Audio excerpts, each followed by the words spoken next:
علی علی آؤ پزل بنائیں۔ نہیں۔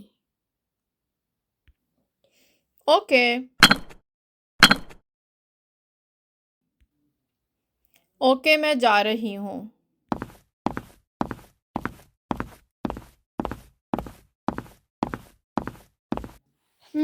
یہ پزل صحیح نہیں لگ رہی۔ کیوں؟ اچھا، یہ ایک پیس کیوں باہر ہے؟ میں لگا کے دیکھتا ہوں۔ اب صحیح لگ رہی ہے پزل۔ ماشاء اللہ، آپ نے مکمل کر دی puzzle. Well done, good boy. یہ ایکٹیویٹی آپ کے لیے ایک نئی سکل ہے۔ اس کو بہت ڈیٹیل میں آگے ہم نے آج کے ٹاپک میں ڈسکس کیا ہوا ہے۔ انشاءاللہ اس سکل سے آپ اپنے بچوں کو بہت ساری چیزیں سکھا سکیں گے۔ آج کا ہمارا ٹاپک ہے منصوبہ بندی اور ثابت قدمی۔ اس میں ہم دیکھیں گے کہ کس طرح منصوبہ بندی اور ثابت قدمی کے ساتھ آپ اپنے بچے کے بیہیورل پرابلمز کو، یعنی کہ بیہیویئر کے مسائل کو بہتر طریقے سے حل کر سکتے ہیں۔ اور اس کا سب سے مؤثر طریقہ یہ ہے کہ آپ نے اب تک جو بھی آٹزم کے بارے میں سیکھا ہے، اب آپ اپنے بچے پہ اپلائی کریں، بجائے اس کے کہ پہلے بچہ اپنے لحاظ سے کرے اور پھر آپ اس کو سکھائیں۔ آپ شروع سے ہی جو بھی بیہیویئرز نئے سکھانے والے ہیں ان کو آٹزم کے لحاظ سے جو آپ نے سیکھا ہے اسی طرح بچے کو سکھائیں۔ اس کو ہم اس طرح سے سمجھ سکتے ہیں کہ جیسے ایک نارمل بچہ جو کہ چھوٹی عمر میں ہوتا ہے، اس کو عادت ہوتی ہے ہر چیز کو ہاتھ لگانے کی، تو جو چیزیں آپ کو پتہ ہوتی ہیں کہ یہ ٹوٹ جائیں گی تو آپ بجائے اس کو بار بار منع کرنے کے آپ وہ چیزیں اس بچے کی پہنچ سے دور رکھ دیتے ہیں، چھپا دیتے ہیں یا اوپر کہیں رکھ دیتے ہیں۔ اسی طرح آٹسٹک بچے کے لیے آپ منصوبہ بندی کیا کرتے ہیں کہ فار ایگزامپل اگر اس نے سونے والے کمرے میں جانا ہے جہاں کے پہ اس نے سونا ہے، تو وہ بجائے سونے کے وہاں پہ موجود کھلونوں یا چیزوں سے کھیلنے لگ جاتا ہے، تو آپ کی منصوبہ بندی یہ ہوگی کہ آپ وہ چیزیں وہاں سے ہٹا دیں گی تاکہ بچے کی اٹریکشن ان چیزوں کی طرف نہ جائے۔ وہ سونے کے لیے آیا ہے تو وہ سیدھا سوئے گا۔ تو اس طرح کی منصوبہ بندیاں ہم اپنی ڈیلی کی روٹین میں کر رہے ہوتے ہیں، لیکن ہم انکانشیسلی کر رہے ہوتے ہیں۔ آٹسٹک بچے کے ساتھ منصوبہ بندی تھوڑی ڈیفرنٹ طریقے سے کرنی ہوتی ہے۔ اس مثال میں آپ نے دیکھا کہ منصوبہ بندی آپ نے دونوں بچوں کے لیے کی ہے، ایک نارمل بچے کے لیے بھی اور آٹسٹک بچے کے لیے۔ نارمل بچے کے کرنے کے لیے آپ کا مقصد تھا کہ وہ چیزیں توڑ نہ دیں، اور آٹسٹک بچے کے چیزیں چھپانے کا مقصد تھا کہ وہ صحیح طرح سے سو سکے۔ اب آپ نے منصوبہ بندی تو کرنی ہی ہے اپنے بچے کے لیے، لیکن آپ نے اس پر ثابت قدم بھی رہنا ہے۔ کچھ سکل سکھانے کے لیے یا کچھ بیہیویئرز بچے کے چینج کروانے کے لیے کچھ پیرنٹس کو ہفتوں بھی لگ سکتے ہیں، مہینے بھی لگ سکتے ہیں اور سال بھی لگ سکتا ہے۔ ہمت کو نہیں ہارنا، منصوبہ بندی کرنی ہے اور پھر اس پر ثابت قدم رہنا ہے۔ ASD والے بچوں کو سوشل انٹریکشن اور فیملی لائف میں گیو اینڈ ٹیک سیکھنے کی ضرورت ہوتی ہے۔ اس میں آپ کی مدد کی ضرورت ہوتی ہے۔ گیو اینڈ ٹیک مطلب دینا اور لینا۔ آپ کا بچہ حد سے زیادہ غیر فعال ہو کر یا حد سے زیادہ کنٹرول کر کے چیزوں کو اپنے طریقے سے کرنے کی کوشش کر سکتا ہے۔ آپ کو توازن قائم کرنے کی ضرورت ہے۔ آپ کو اپنے بچے کو وہ سوشل رولز یا سماجی اصول سکھانے ہوں گے جو کہ ایک نارمل بچہ فطری طور پر سیکھ لیتا ہے، لیکن آٹسٹک بچے کی مدد کرنی پڑتی ہے یہ سب کچھ سکھانے میں۔ اس کے لیے ظاہر ہے آپ کو ایک مکمل اس کا سکیجول چاہیے، اس کی باؤنڈریز آپ نے قائم کرنی ہے، اس کی روٹین بنانی ہے، لیکن بہت جنونی حد تک وہ ان چیزوں کا عادی نہ ہو جائے۔ اس کے اندر لچک اور پیدا کرنی ہے، اور کس طرح اپنے ثابت قدمی سے اس کو لے کے چلنا ہے یہ آپ پر ڈیپینڈ کرتا ہے۔ یعنی کہ اگر ایک روٹین بنائی ہوئی ہے تو آپ اس میں چینجز بھی لے کر آئیں تاکہ بچہ فلیکسیبل رہے اور اسے عادت ہو چیزوں کے مختلف ہونے کی بھی۔ بچے کی حوصلہ افزائی کے لیے اس کو انعامات دیں یا اس کو موٹیویٹ کریں۔ یہ بات یاد رکھیں کہ آٹسٹک بچے کے لیے حوصلہ افزائی بہت ضروری ہے۔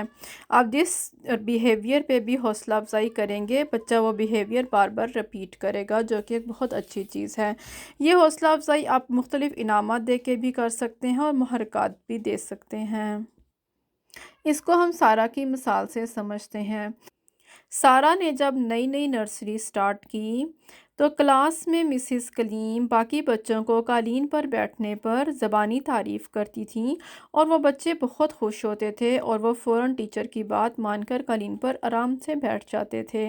لیکن سارا کسی قسم کی کوئی دلچسپی نہیں دکھاتی تھی کلاس میں قالین پر بیٹھنے پر۔ ٹیچر کی زبانی تعریف نے بھی اس کو موٹیویٹ نہیں کیا۔ بس مسز کلیم نے اس کا حل یہ نکالا کہ اس کو ایک پلیڈو اس کے ہاتھ میں دے دی اور اس کو بولا کہ قالین پر بیٹھ کر یہ کھیلو، تو وہ آرام سے بیٹھ گئی باقی بچوں کے ساتھ قالین پہ۔ فوری انعامات ان بچوں کے لیے زیادہ مؤثر ثابت ہو سکتے ہیں۔ جیسے جیسے یہ بڑے ہوتے جائیں گے تو آپ ان کے انعامات کا وقفہ بھی بڑھا سکتے ہیں جیسے جیسے ان کو سمجھ آتی جائے گی۔ آپ فنش کا ورڈ مختلف مشکل سچویشنز میں استعمال کر سکتے ہیں۔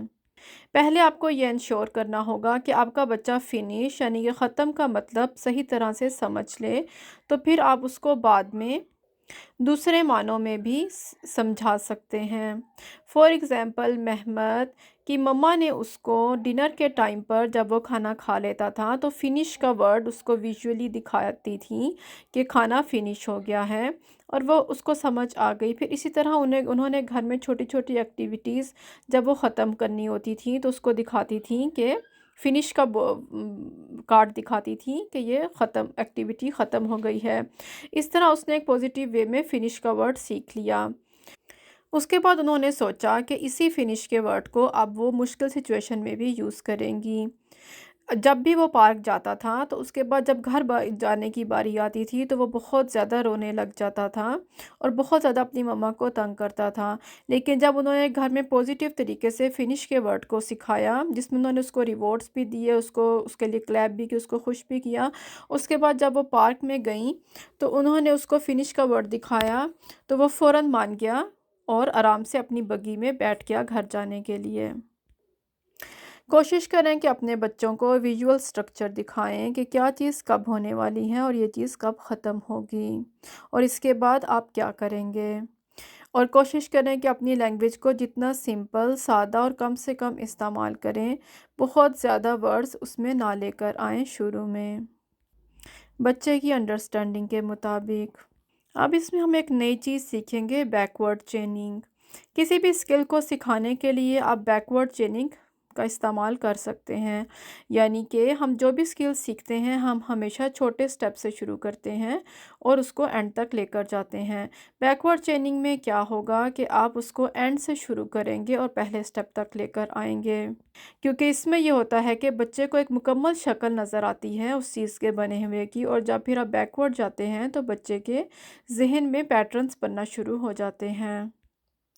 اس کو ہم طارق کی سٹوری سے سمجھتے ہیں۔ ویسے تو طارق فزیکلی اپنے کپڑے تبدیل کر سکتا تھا، لیکن جب بھی نرسری کا ٹائم ہوتا تھا صبح کے ٹائم پر وہ اپنے فادر کو بہت تنگ کرتا تھا اور نرسری کے کپڑے پہننے سے صاف انکار کر دیتا تھا۔ تو اس کے فادر نے، یعنی کہ وہ چاہتا تھا کہ میرے فادر ہی مجھے چینج کریں، تو انہوں نے یہ کرنا شروع کیا، انہوں نے سارے کپڑے اس کو پہنا دینے اور اینڈ میں جو جمپر ہوتا تھا تو وہ اس کو کہتے تھے کہ وہ تم پہن لو، کیونکہ نارملی جمپر ہی آپ سب سے اینڈ میں پہنتے ہیں، تو وہ جمپر اس کو اینڈ والی چیز اس کو دیتے تھے کہ اب یہ تم پہن لو۔ تو اس کے انعام کے طور پر جب اس کو وہ کمپیوٹر پہ 10 منٹس کے لیے گیم کھیلنے دیتے تھے۔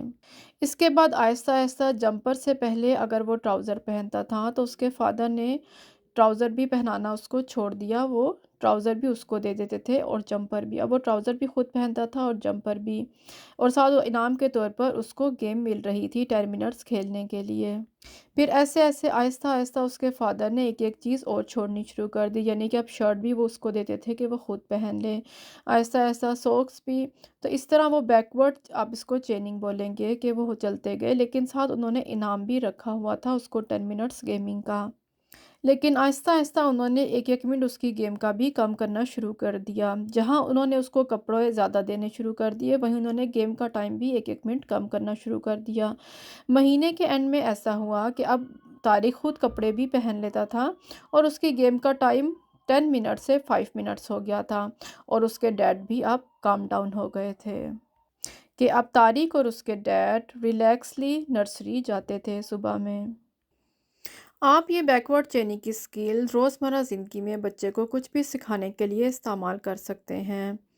جیسے نسیم کی مدر کے مطابق نسیم کلرنگ نہیں کرتا تھا۔ وہ جب بھی اس کو کلرنگ سکھانے کی کوشش کرتی تھیں وہ ایک اتنا بڑے پیج پہ پکچرز دیکھ کے گھبرا جاتا تھا کہ وہ اتنی ساری کلرنگ کیوں کرے گا۔ اس کی مدر نے یہ بیکورڈ چینی کے بارے میں پڑھ کر انہوں نے بتایا کہ میں نے یہ شروع کیا کہ میں پورے پیج پہ جتنی چیزیں ہوتی تھیں، جیسے اگر ایک ٹری بنا ہوا ہے تو میں پورے ٹری پہ کلر کر دیتی تھی، لیکن ایک لیف کو میں چھوڑ دیتی تھی۔ نسیم کے لیے ایزی تھا اس ایک لیف کو کلر کرنا۔ پھر انہوں نے آہستہ آہستہ 2 لیفز چھوڑنے شروع کر دیے، پھر آہستہ آہستہ انہوں نے 3 لیفز چھوڑنے شروع کر دیے، اور آہستہ آہستہ نسیم پورے ٹری کو آرام سے کلر کرنے لگ گیا۔ انہوں نے بیکورڈ چیننگ کی سکل کا استعمال کیا۔ اسی طرح شو لیسز سکھانے کے لیے بھی آپ بیکورڈ چیننگ کا استعمال کر سکتے ہیں۔ اس طرح اپنا بیڈ بنانے کے لیے بھی آپ بیکورڈ چیننگ کا استعمال کر سکتے ہیں۔ اسی طرح حفصہ کی مدر کے مطابق حفصہ پزلز کی طرف نہیں آتی تھی۔ وہ جب بھی اس کو پزل سکھانے بیٹھتی تھیں تو وہ بھاگ کر دوسرے کمرے میں جا کے جمپنگ شروع کر دیتی تھی۔ انہوں نے اس کا یہ حل نکالا کہ وہ پوری پزل کو بنا لیتی تھیں، اس میں سے ایک پیس کو نکال کے وہ سائڈ پہ رکھ دیتی تھیں۔ تو وہ جب بھی اس کمرے میں آتی تھی اور وہ دیکھتی تھی کہ ایک پیس مس سے کیوں نکلا ہوا ہے تو وہ اس پیس کو اس کی جگہ پہ لگا دیتی تھی۔ پھر اس کی مدر نے ایسا ایسا 2 پیس نکالنے شروع کر دیے، پھر 3 پیس نکالنے شروع کر دیے، تو وہ ان 3 پیسوں کو ان کی جگہ پہ لگاتی تھی، تو آہستہ آہستہ اس کی دلچسپی پزل میں بننی شروع ہو گئی۔ پھر آہستہ آہستہ 4 پیسز، آہستہ آہستہ 5 پیسز، اور پھر آہستہ آہستہ وہ بچی پوری پزل بنانے کے لیے بہت شوق سے بیٹھنے لگ گئی۔ تو اس کی حفصہ کی مدر نے اس طرح سے پزلز میں حفصہ کا انٹرسٹ ڈیولپ کیا۔ کیونکہ یہ چیز بہت زیادہ سننے میں آتی ہے کہ میرا بچہ اس چیز میں انٹرسٹ نہیں لیتا یا اس چیز میں انٹرسٹ نہیں لیتا، میں اس کو انٹرسٹ کیسے دلاؤں، میں اس کو لے کے بیٹھتی ہوں تو وہ نہیں توجہ دیتا۔ تو آپ جب اوٹیزم کو صحیح طریقے سے سمجھ لیں گے تو آپ بچے کی سائیکی کو سمجھ لیں گے کہ اب میں نے اس کو یہ چیزیں کس طرح سے سکھانی ہیں۔ ان بچوں کو ہر چیز بہت ایزی اور آسان طریقے سے سکھانی ہوتی ہے۔ یہ بیکورڈ چیننگ بہت کام آتی ہے اور بہت سے پیرنٹس نے اس کے بارے میں بتایا ہے۔ انہوں نے بہت ساری سکلز بچوں کو بیکورڈ چیننگ سے ہی سکھائی ہے بجائے فارورڈ چیننگ کے، کیونکہ فارورڈ چیننگ میں بچے کے پاس پہلے سے اس چیز کا پورا ایک امیج نہیں بنا ہوتا، وہ چیز بالکل ٹوٹی ہوئی سامنے ہوتی ہے اور پھر وہ بنتی ہے اور پھر وہ کمپلیٹ ہوتی ہے۔ تو جب آپ ایک کمپلیٹ چیز کو آہستہ آہستہ بیکورڈ توڑیں گے تو بچے کو ایک کمپلیٹ اس کے امیج بنے گی، اور پھر جب وہ اس کو سیکھنا شروع کرے گا تو اس کا انٹرسٹ بھی صحیح طریقے سے ڈیولپ ہوگا۔ صبا کی مدر کے مطابق صبا صرف اسٹرو والی بوتل میں پانی پیتی تھی۔ انہوں نے اس کو گلاس سے پانی پینے کے لیے بیکورڈ چیننگ کا استعمال کیا، بجائے یہ کہ وہ اس کو پورا گلاس بھر کے پانی کا پکڑا دیں۔ انہوں نے صرف ایک سیپ یا جسے ایک گھونٹ کہیں گے وہ گلاس میں ڈال کے ایک گھونٹ سے سٹارٹ کیا، اور آہستہ آہستہ انہوں نے پانی کی مقدار بڑھانی شروع کی، اور پھر اینڈ یہ ہوا کہ 1 منتھ کے بعد صبا بہت آرام سے گلاس میں پانی پینے لگ گئی اور اس نے بوتل میں پانی پینا بالکل چھوڑ دیا۔ آپ کو جہاں پر بھی مشکل ہو رہی ہو کوئی بھی بیسک سکل سکھانے کے لیے تو آپ نے بیکورڈ چیننگ کا استعمال کرنا ہے اور اس کو یاد رکھنا ہے۔ میں نے بہت ساری مثالوں سے آپ کو سمجھانے کی کوشش کی ہے، کیونکہ نارملی یہ ہوتا ہے کہ آپ اس طرح کے لیکچرز کلاس میں لیتے ہیں اور مختلف پیرنٹس اپنے ایکسپیرینسز بتاتے ہیں جس سے آپ زیادہ لرن کرتے ہیں، اس لیے میری کوشش ہوتی ہے کہ میں جتنی زیادہ مثالیں دے سکوں تاکہ آپ کو سمجھنے میں اور عمل کرنے میں آسانی ہو۔ بچے کو کوئی بھی نئی سکل سکھانے کے لیے پرومپٹس کا استعمال کریں، لیکن یہ بات یاد رکھنی ہے کہ پرومپٹس کو آہستہ آہستہ فیڈ آؤٹ کرتے جانا ہے۔ یہ ہم پچھلی ویڈیوز میں بہت اچھے طریقے سے سمجھ چکے ہیں۔ اور بچے کو ہر چیز بہت تھوڑی تھوڑی کر کے سکھائیں، ایک دم اس کے اوپر بہت زیادہ چیزوں کا برڈن نہ ڈال دیں۔ اس کی ہم مثال اس طرح سے دیکھ لیتے ہیں کہ مائک کی مم نے جب بھی شاپنگ کرنے جانا ہوتا تھا تو مائک بہت زیادہ تنگ اور پریشان کرتا تھا، وہ اپنی مدر کو شاپنگ مال میں شاپنگ نہیں کرنے دیتا تھا۔ تو اس کی مدر نے اس کا حل یہ نکالا کہ انہوں نے ایک لسٹ بنا لی، جیسے 10 چیزوں کی ایک لسٹ بنا لی کہ یہ ہم نے شاپنگ مال سے لینی ہے۔ اس کے بعد وہ آرام سے شاپنگ مال چلا گیا، اس کی مم نے 10 چیزیں اٹھا لیں، اور جب وہ 10 چیزیں انہوں نے خرید لیں تو ان کو خیال ہوا کہ سامنے یہ تھوڑی سی ڈی وی ڈیز کی شاپ ہے، میں یہاں سے تھوڑی سی ڈی وی ڈیز بھی دیکھ لیتی ہوں، کیونکہ ان کو لگا کہ مائک بہت کام ہے تو یہ مجھے آرام سے دیکھنے دے دے گا، لیکن چونکہ وہ لسٹ میں نہیں تھا تو مائک نے بہت زیادہ انہیں تنگ اور پریشان کیا اور اس نے رونا شروع کر دیا۔ آپ پہلے، یعنی کہ یہ کہنے کا مطلب ہے کہ اس کی مم نے پہلے 10 چیزوں سے شروع کیا، پھر وہ آہستہ آہستہ ان چیزوں کو بڑھاتی جائیں گی، پھر ایک شاپ سے وہ اس میں 2 شاپس ایڈ کرنا شروع کر دیں گی، پھر وہ 3 شاپس کو ایڈ کرنا شروع کر دیں گی۔ تو ہمیشہ بچے کو بہت زیادہ سٹریس نہیں دینا، شروع میں ہر چیز بہت شارٹ اور چھوٹے طریقے سے سٹارٹ کرنی ہے۔